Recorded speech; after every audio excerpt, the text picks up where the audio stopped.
আমাদের আজকের গল্প ভুল বোঝাবুঝি।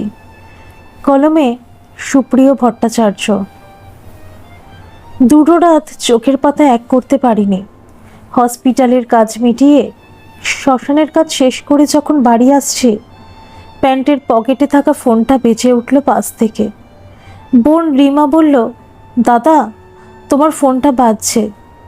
ফোনটা কানের কাছে নিয়ে ওকে করতেই ও প্রান্ত থেকে শাশুড়ি মা বললেন, তোমাদের মেয়ে হয়েছে? আমি জিজ্ঞাসা করলাম, অঞ্জলি কেমন আছে? শাশুড়ি মা বললেন, মা মেয়ে দুজনেই ভালো আছে। আমি আবার জিজ্ঞাসা করলাম, কোন হসপিটালে আছে? শাশুড়ি মা বললেন, প্যারাডাইস নার্সিংহোমে আছে বলে ফোনটা কেটে দিলেন। পাশের দাঁড়িয়ে থাকা বোন রিমা জিজ্ঞাসা করলো, দাদা বৌদির কি হয়েছে? আমি মেয়ের বাবা হয়েছি বলেই বললাম, তুই এক কাজ কর, বাড়িতে গিয়ে স্নান করে ফ্রেশ হয়ে আমার সঙ্গে চল। আমি মোটরসাইকেলটা বার করছি, দুজনে একসঙ্গে গিয়ে দেখে আসি। রিমা বলল, না দাদা তুমি যাও, আমাদের নিয়েই তো অনেক ঘটনা ঘটল। আমাকে দেখলে বৌদি হয়তো রাগ করবেন, তার থেকে তুমি একাই যাও। আমি ওকে ধমক দিয়ে বললাম, যা বলছি তাই কর, রেডি হয়ে নে। বোন আমার মুখের দিকে তাকিয়ে অনিচ্ছা সত্ত্বেও ওর ঘরের দিকে গেল রেডি হতে। আমি দেখলাম রিমার চোখ মুখ ফুলে গেছে কান্নাকাটি করার জন্য। আমি সেদিক থেকে দৃষ্টিটা ঘুরিয়ে গ্যারেজের দিকে এগোতে লাগলাম মোটরসাইকেলটা বার করতে। আমি আর রিমা যখন নার্সিংহোমে পৌঁছালাম তখন ঠিক 6টা বাজে। কেবিনের বাইরে দরজার সামনে দাঁড়িয়ে দেখছিলাম অঞ্জলি বেডে শুয়ে আছে আর ওর বাবা বেডের পাশে একটা চেয়ারে বসে আছেন। মা আর বৌদি আমাদের বাচ্চাটাকে আদর করছে। হঠাৎ অঞ্জলির দৃষ্টি আমার দিকে পড়তেই জিজ্ঞাসা করলাম, ভিতরে আসতে পারি? জবাবে অঞ্জলি কিছু না বলে অন্যদিকে মুখটা ঘুরিয়ে নিল। আমার কথা শুনে কেবিনের ভিতরে থাকা সবার চোখ আমাদের দিকে ঘুরে এলো। সবাই দৃষ্টিটা কেমন যেন অস্বস্তিকর। আমাকে দেখার আগে সবাই হাসছিল, কথা বলছিল, কিন্তু আমাকে দেখা মাত্রই সব আনন্দ হাসি যেন উড়ে গেল। এমন একটা ভাব আমি যেন অযাচিত। আমি আর কিছু না ভেবে রিমাকে নিয়ে ভিতরে প্রবেশ করে বেডের কাছে এসে অঞ্জলিকে জিজ্ঞাসা করলাম, কেমন আছো? অঞ্জলি অন্যদিকে তাকিয়ে বলল, সেটা জেনে তোমার কি লাভ? আর এখানে তোমাকে কে আসতে বলেছে? অভিমান আর রাগের সুরে অঞ্জলি কথাগুলো বলল। অঞ্জলির বাবা চেয়ার থেকে উঠে বললেন, তোমরা কথা বলো, আমরা বাইরে গিয়ে দাঁড়াচ্ছি বলে তিনি কেবিনের বাইরে চলে গেলেন। এক এক করে ঘরে যারা ছিল সবাই বাইরে চলে গেল। আমি অঞ্জলির কথায় কিছু মনে না করে ওর বাবার ছেড়ে যাওয়া চেয়ারটায় বসলাম। রিমা এগিয়ে এসে বাচ্চাটাকে দেখছিল। হঠাৎ কি মনে করে অঞ্জলির দিকে ফিরে দেখল সে অন্যদিকে মুখ ঘুরিয়ে আছে। এবার সে আমার দিকে তাকিয়ে বাইরে চলে গেল। রিমা বাইরে চলে যেতেই অঞ্জলি আমার দিকে ফিরে বলল, তোমাকে তো দেখছি মা আর মেয়ে মিলে ভালোই বশ করেছে। আমি 2 দিন ধরে নার্সিংহোমে পড়ে আছি, সেটার কোনো খোঁজ নেওয়ার সময় তুমি পাওনি। আমার কথা না হয় বাদই দিলাম, তোমার মেয়েটার কথা ভেবে তো আসতে পারতে, তাই না? আমি সে কথার কোনো উত্তর না দিয়ে আমার বাচ্চাটাকে কোলে তুলে নিয়ে আদর করতে করতে অঞ্জলির পাশে বসে বললাম, মেয়েটা কিন্তু একদম তোমার মতো দেখতে হয়েছে। অঞ্জলি একটু গম্ভীর হয়ে বলল, হ্যাঁ এই কথাটা সবাই বলছে। একটু চুপ করে থেকেই অঞ্জলি বলল, তুমি আমার কথাটা এড়িয়ে গেলে কেন? বললাম, কোন কথা? সে বলল, আজ 2 দিন ধরে আমি নার্সিংহোমে আছি, কেন তুমি আমাদের মা মেয়েকে দেখতে আসোনি? বললাম, একটু দৌড়দৌড়ি আর ভীষণ ব্যস্ততার মধ্যে ছিলাম, তাই সুযোগ করে উঠতে পারিনি। অঞ্জলি রেগে গিয়ে বলল, তুমি ব্যস্ততা দেখাচ্ছ, তাও আমাকে? কি এমন ব্যস্ততা ছিল তোমার? গত 1 সপ্তাহ ধরে রিমার মাকে নিয়ে হাসপাতালে ছিলাম। আমিও তো গত 2 দিন ধরে এখানে আছি। প্রথম দিকটায় তুমি তো আসতে পারতে। হ্যাঁ, তা পারতাম, তবে গত 2 দিন ধরে রিমার মায়ের অবস্থা খুবই খারাপ ছিল, আর ভালোই বশ করে নিয়েছে তোমাকে, তাই আমাকে এত অজুহাত দেখাচ্ছ। আমাকে কথা শেষ করতে না দিয়ে আমার কথার মধ্যেই কথাটা বলে উঠল অঞ্জলি। আমি কিছু না বলে শুধু অঞ্জলির দিকে তাকিয়ে থাকলাম। আমার তাকিয়ে থাকা দেখে অঞ্জলি আরও রেগে গিয়ে বলল, কি হলো, তুমি আমার দিকে এভাবে তাকিয়ে আছো কেন? আমি একটু আস্তে বললাম, তোমার কাছে তো আমার কথার কোনো দাম নেই, আমার কথা তো তুমি শেষ করতেই দিচ্ছ না। হ্যাঁ, ঠিক আছে ঠিক আছে, বলো, ওদেরকে নিয়ে তোমার আর কি বা বলার আছে? গতকাল রাত্রে রিমার মা মারা গেছেন। কথাটা শোনার জন্য মনে হয় অঞ্জলি প্রস্তুত ছিল না, তাই কথাটা শুনেই অঞ্জলি মনে হলো একটু শক খেয়ে চুপ করে গেল। আমি প্রসঙ্গ ঘুরিয়ে বললাম, তুমি ঠিক মতো খাওয়া দাওয়া করছো তো? আমার কথার কোনো উত্তর না দিয়ে উল্টে আমার দিকে অঞ্জলি তাকালো। আমি আবার বললাম, কি হলো, তুমি বলছো না যে? তুমি কি এখনো কিছু খাওনি? অঞ্জলি বলল, হ্যাঁ আমি খেয়েছি, কিন্তু তোমার চোখ মুখ এরকম শুকনো দেখাচ্ছে কেন? তুমি কি ঠিক মতো খাওয়া দাওয়া করছো না? বললাম, আসলে গতকাল থেকে রিমার মাকে নিয়ে এতটাই ব্যস্ত ছিলাম, একদম খাওয়া দাওয়া করার সময় পাইনি। অঞ্জলি আর কিছু বলার সুযোগ না পেয়ে চুপ করে গেল। আমি কথা না বাড়িয়ে মেয়েটাকে শুয়ে দিয়ে ঘড়ির দিকে তাকিয়ে বললাম, আমার বোধ হয় এখানে বেশি সময় থাকাটা ঠিক হবে না। অঞ্জলি বলল, কেন? বললাম, তোমরা হয়তো চাও না আমি এখানে বেশি সময় থাকি। অঞ্জলি এ কথার কোনো উত্তর না দিলেও আমি বললাম, খাওয়া দাওয়া ঠিকমতো করো, আর আমার মেয়েটাকেও খেয়াল রেখো। অঞ্জলি চুপ করে থাকলো। জিজ্ঞাসা করলাম, কদিন থাকতে হবে এখানে? এবার অঞ্জলি বলল, জানি না। আচ্ছা, তাহলে এখন আমি আসি, পরে আবার সময় করে আসবো বলে কেবিন থেকে বেরিয়ে এলাম।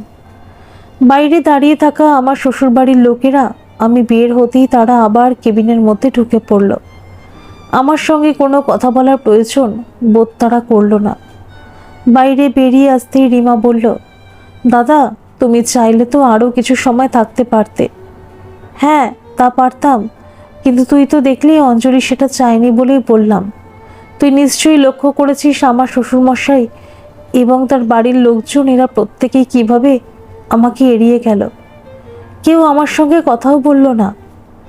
রিমা আবার বলল, তাহলে এখন কি করবে? কি আর করব, চল বাড়ির দিকেই যাই। নিচে এসে মোটরসাইকেল স্টার্ট করবার আগে রিমাকে বললাম, এখন অনেক রাত হয়ে গেছে, বাড়িতে গিয়ে রান্নার ঝামেলা করে লাভ নেই, তার থেকে কোনো রেস্টুরেন্ট থেকে খেয়ে সোজা বাড়ি চলে যাব। বাড়িতে ঢুকে রিমা বলল, জানো দাদা, আসলে বৌদি আমার আর মায়ের জন্যই বাড়ি ছেড়ে চলে গেছে। আমি রিমাকে বললাম, ঠিক তা না রে, আসলে অঞ্জলি হচ্ছে খুব অভিমানী, ওর চেয়ে তার রাত কমলে আবার ঠিক চলে আসবে, ও নিয়ে তুই চিন্তা করিস না, যা গিয়ে শুয়ে পড়। রিমা আর কোনো কথা না বাড়িয়ে ওর ঘরে চলে গেল। আমিও আমাদের মানে অঞ্জলির ঘরে চলে আসলাম। ঘরটা ভীষণ খালি খালি লাগছে। আজ প্রায় 1 মাসের মতো এই ঘরটায় আমাকে একা একা থাকতে হয়। সারা শরীরে একটা অস্বস্তি হচ্ছে, এখন শুনলে ঘুম আসবে না, তাই জামা প্যান্ট চেঞ্জ করে ভালো করে স্নান করে বারান্দার আলোটা নিভিয়ে অন্ধকার করে বসে ভাবতে লাগলাম, 8 মাস প্রেগনেন্ট হওয়া সত্ত্বেও সেদিন অঞ্জলির চলে যাওয়ার কারণটা ছিল আমি। কলিং বেল বাজানোর কিছু সময় পর দরজা খুলে অঞ্জলি আমার পাশে রিমার মাকে দেখে অবাক হয়ে তাদের দিকে কিছু সময় তাকিয়ে থেকে আমার দিকে ফিরে ভুরু কুঁচকিয়ে জিজ্ঞাসা করেছিল, এনাদের তো ঠিক চিনতে পারলাম না। আমি বলেছিলাম, আরে আমাদের আগে ভিতরে আসতে দাও, তারপরে সব বলছি। কথাটা বলার পর অঞ্জলি দরজার সামনে থেকে সরে দাঁড়ালে আমরা ভিতরে প্রবেশ করি। আমি রিমাদের একটা ঘরের সামনে দাঁড় করিয়ে বললাম, আজ থেকে তুই আর মা এই ঘরেই থাকবি। কথাটা বলার পর অঞ্জলির দিকে তাকিয়ে দেখলাম সে আমার দিকে কিছুক্ষণ তাকিয়ে থেকে তারপর হন হন করে নিজের ঘরে চলে গেল। আমি সেদিকে ভ্রুক্ষেপ না করে রিমা আর মাকে ঘরের সব কিছু দেখিয়ে দিয়ে নিজের ঘরে এলাম। ঘরে ঢুকতেই অঞ্জলি বলল, কে ওরা আর আমাদের বাড়িতে কেন? আমি বললাম, আমার মা আর বোন, আজ থেকে ওরা এই বাড়িতেই থাকবে। তোমার মা আর বোন? কই, আগে তো কখনো শুনিনি। তুমি তো বলেছিলে তোমার কেউ নেই, তাহলে আজ হঠাৎ করে তোমার মা বোন কোথা থেকে এলো? বললাম, বাহ, আমার কেউ নেই বলে কি এরা আমার মা বোন হতে পারে না? অঞ্জলি খুব রেগে গিয়ে বলল, না, পারে না। রাস্তা থেকে কাউকে ধরে নিয়ে এসে মা আর বোন বানিয়ে এখানে রাখা যাবে না। কি আজে বাজে কথা বলছো তুমি? রাস্তা থেকে তুলে এনে মানে? অঞ্জলি সেই একই সুরেই বলতে লাগলো, মানেটা নিশ্চয়ই তুমি বুঝে গেছো।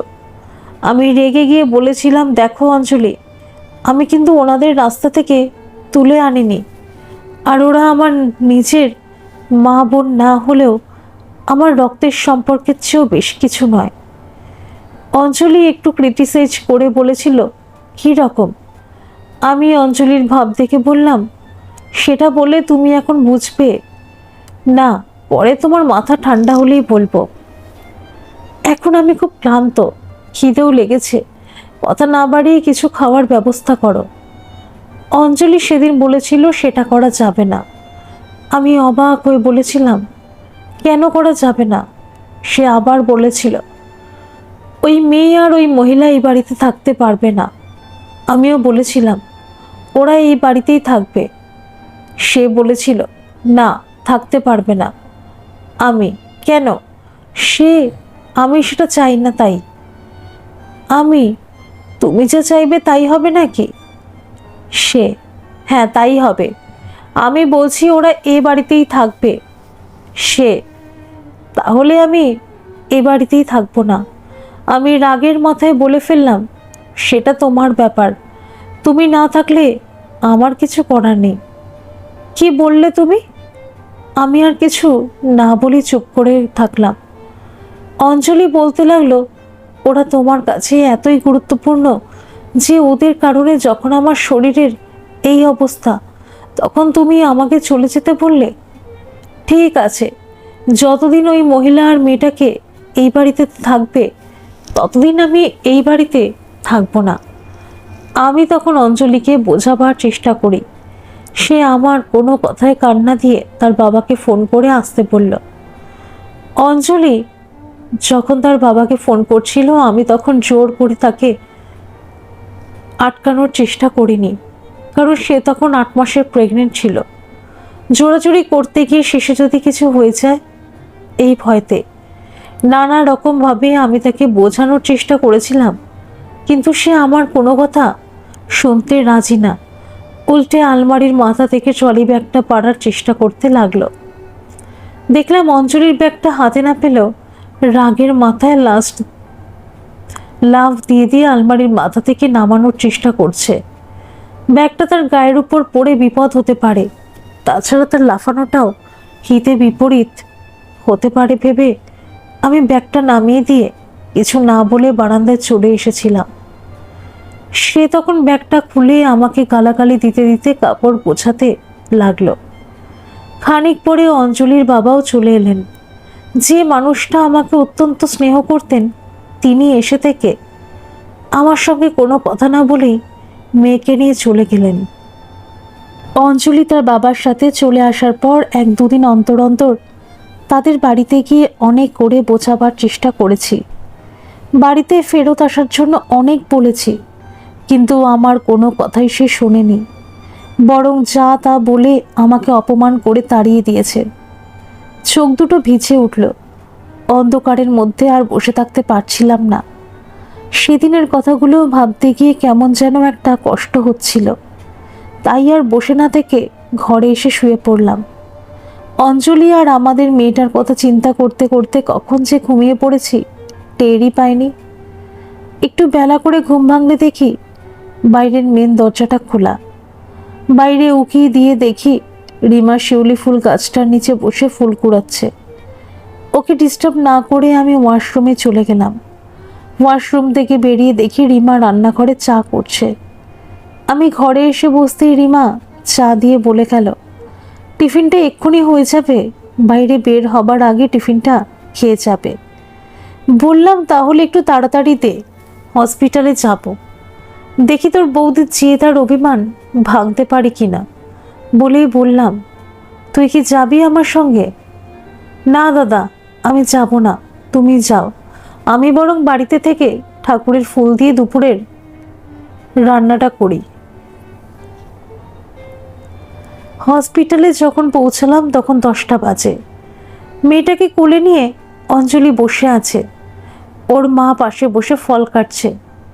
কেবিনে ঢুকতেই শাশুড়ি মা আমায় দেখে বললেন, কখন এসেছো বাবা? বললাম, এই তো সবে এলাম। অঞ্জলি বলল, তুমি আজ অফিসে যাওনি? বললাম, না, ছুটি নিয়েছি। শাশুড়ি মা বললেন, সেই মেয়েটাকে নিয়ে আসোনি? একটা চেয়ার টেনে বসতে বসতে বললাম, ওকে আসতে বলেছিলাম, ও রাজি হয়নি। অঞ্জলি বলল, সকালে কিছু খেয়েছো? হ্যাঁ বলে বললাম, তোমরা খেয়েছো? অঞ্জলি বলল, হ্যাঁ, আমাদের টিফিন হয়ে গেছে। বলে সে চুপ করে গেল। শাশুড়ি মা ফল কাটতে লাগলেন। আমি অঞ্জলিকে বললাম, বাচ্চাটাকে একটু দাও তো, কোলে নেই।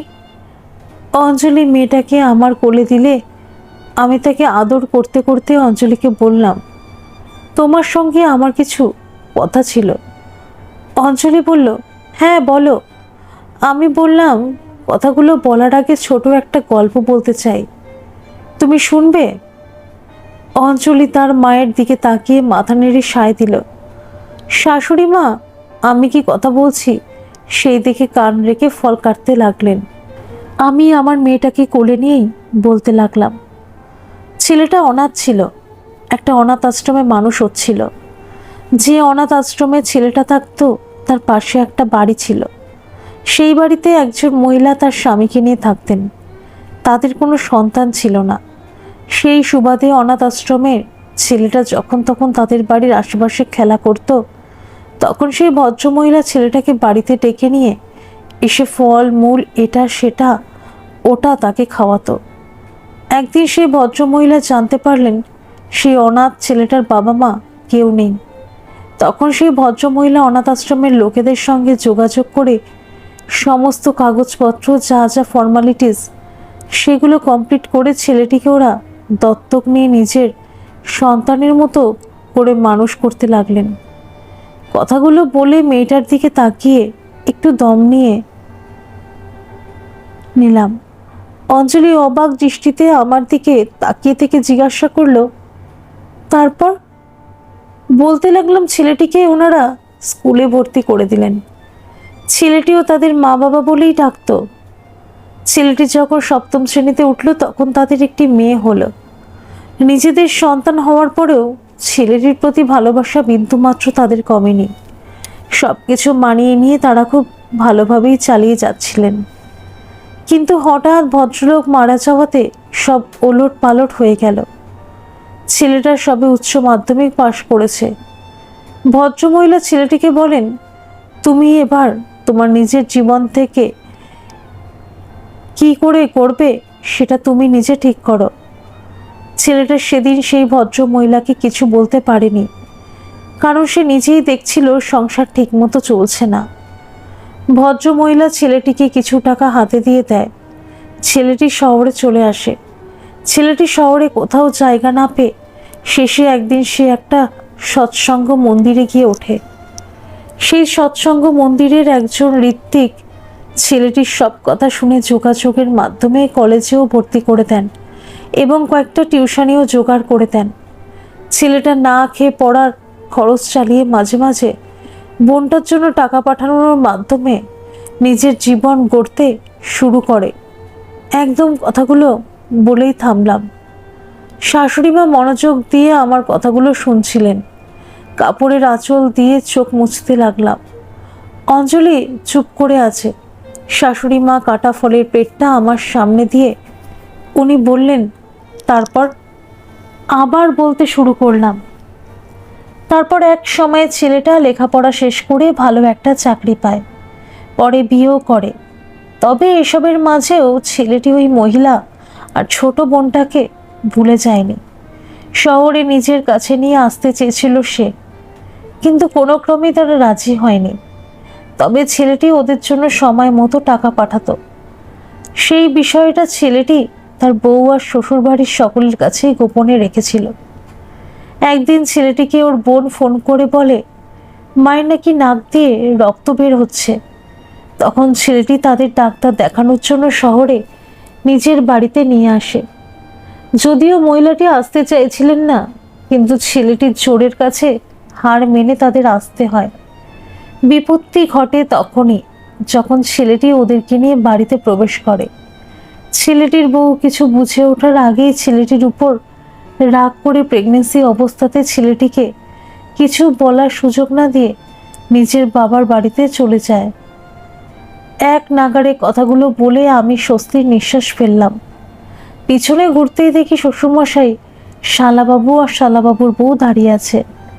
সবাই আমার দিকে একটু অবাক হয়ে তাকিয়ে আছে। আমার একটু অস্বস্তি হতে লাগলো। তাই মেয়েটাকে অঞ্জলির কোলে দিতে গিয়ে দেখলাম তার চোখের কোণটা চিকচিক করছে। আমার মনে হলো সে কিছু বলতে চাইছে, কিন্তু বলতে পারছে না।